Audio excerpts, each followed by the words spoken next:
Hora da leitura com a professora Kelly Mendes. História de hoje, A História que Mora nas Coisas, de Sandra Aimoré. Aquelas férias já tinham começado bem para os 4 amigos, Serginho, Carolina, Julinho e Luciana. E, pelo jeito, iam ficar melhores ainda. O avô de Luciana, vó Léo, tinha acabado de se mudar para uma chácara no interior e convidou a neta e seus amigos para passar uns dias com ele. O lugar era uma delícia. Tinha frutas de todos os tipos no pomar e até uma hortinha de temperos. Tinha também uma trilha às margens de um lindo riacho de águas transparentes, que corriam sem parar, fazendo barulhinhos que só os riachos sabem fazer. Julinho deitou-se sobre a grama, ao lado do riachinho, dizendo: "Por mim, passo o resto das férias assim, só olhando para as nuvens e ouvindo a água correr."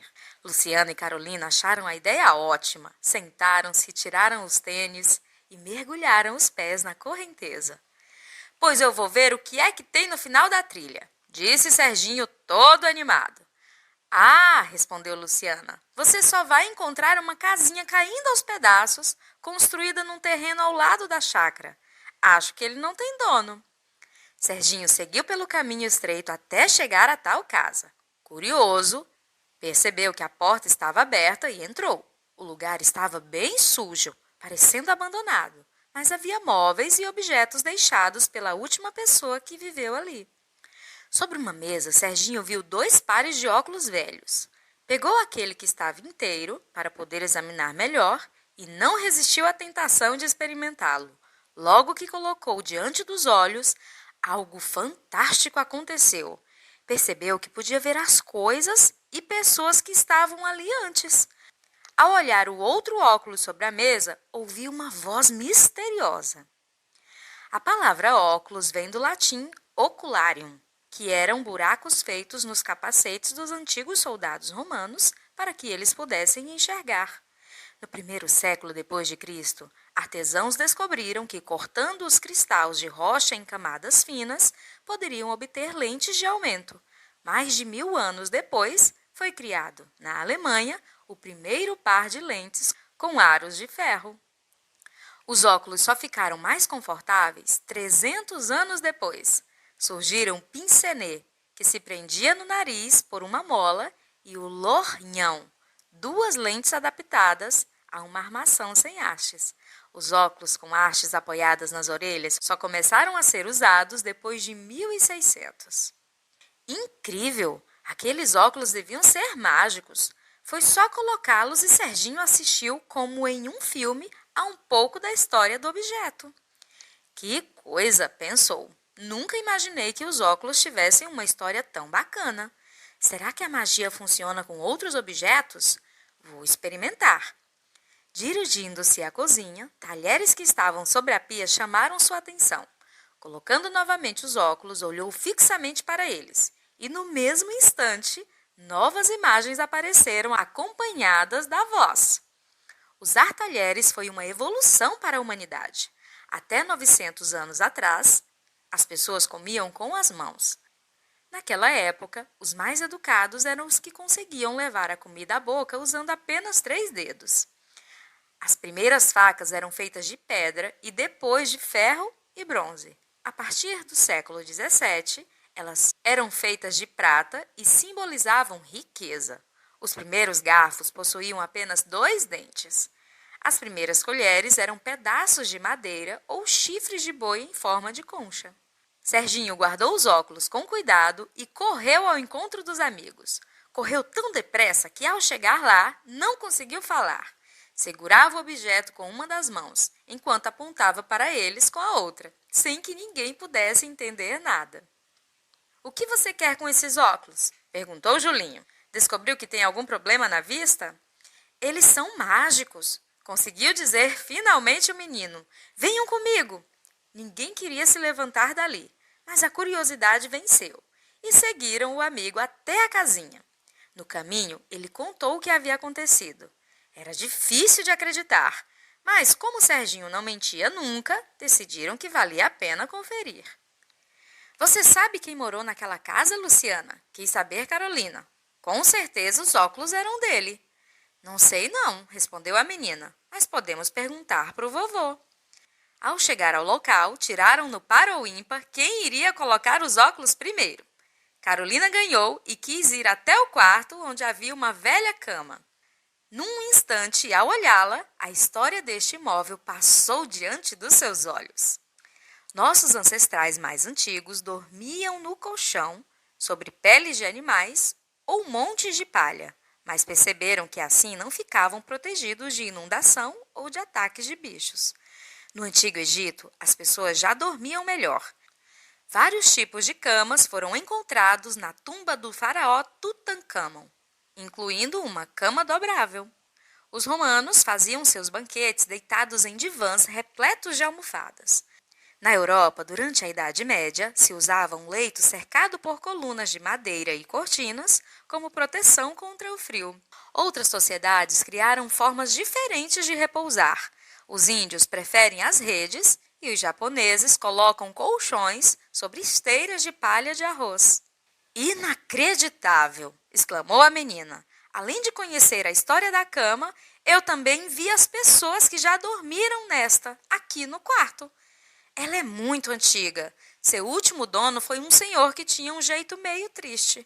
Olhando, a gente não diz que estes objetos podem ter tanta história. Julinho encontrou um pente no banheiro e também quis fazer a experiência. Depois que a voz acabou de falar, ele contou aos amigos o que tinha visto e ouvido. A palavra pente vem do latim pecten, que é o nome de uma concha com formato semelhante aos dentes deste objeto. Civilizações muito antigas já fabricavam pentes usando ossos de animais e madeira. Para os egípcios, os pentes eram objetos de luxo. Muitos deles eram cobertos por ouro e pedras preciosas. Foram os romanos os responsáveis por reduzir seu tamanho, de modo que hoje possamos levá-los até mesmo no bolso. As crianças ficaram encantadas. Os óculos tinham tornado o mundo das coisas um lugar 1000 vezes mais interessante. De repente, Serginho teve uma ideia. A gente podia criar um museu, aqui mesmo, nesta casa. Podemos procurar o dono e pedir autorização. O museu mostraria estes objetos e muitos outros. Pode ser qualquer coisa que usamos no nosso dia a dia, coisas às quais a gente nem dá importância.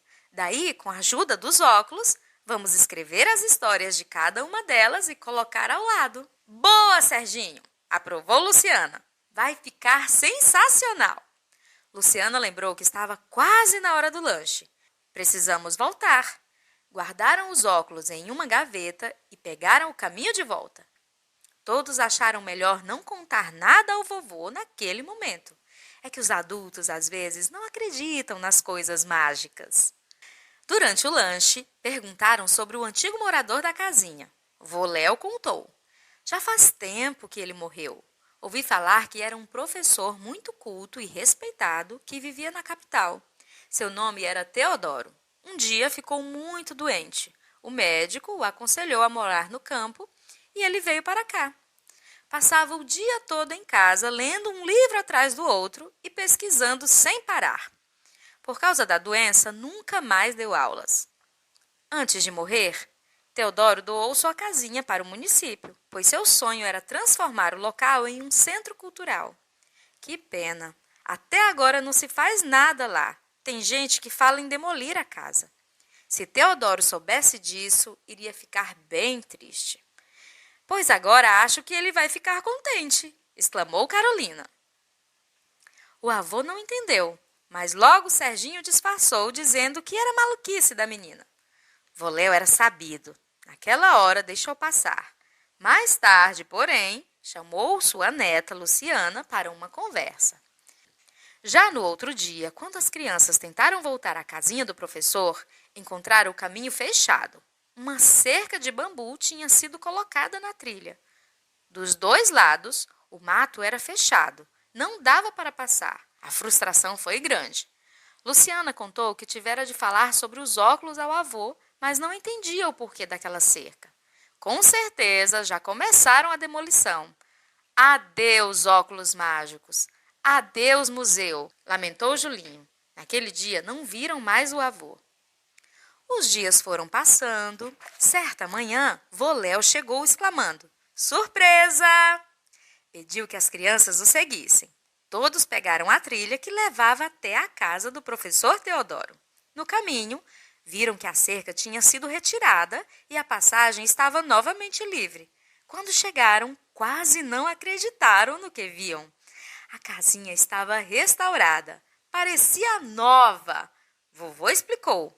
Depois que Luciana me contou a história dos óculos, resolvi ir até a prefeitura saber o que ia ser feito com a casa. Descobri que o projeto de transformá-la em um centro cultural tinha ficado parado porque não tinham conseguido decidir se ia ser um museu, uma galeria. Aí dei a ideia do Museu das Coisas e eles adoraram. Só que vamos precisar muito de vocês para montar a exposição com a ajuda deste objeto maravilhoso. Dizendo isso, Voléu tirou do bolso os óculos mágicos e entregou-os sorrindo às crianças que pulavam de contentamento. Vamos convidar todas as crianças da cidade para nos ajudar, disse Serginho. Ótimo! Aprovou o vovô. Ah, e esquecendo. Venham ver se gostaram do nome. O avô retirou de trás da porta uma placa na qual se lia: Museu da História que Mora nas Coisas. Que emoção! Com certeza o museu ia ser um sucesso. E, finalmente, o professor Teodoro iria poder compartilhar toda a sua sabedoria.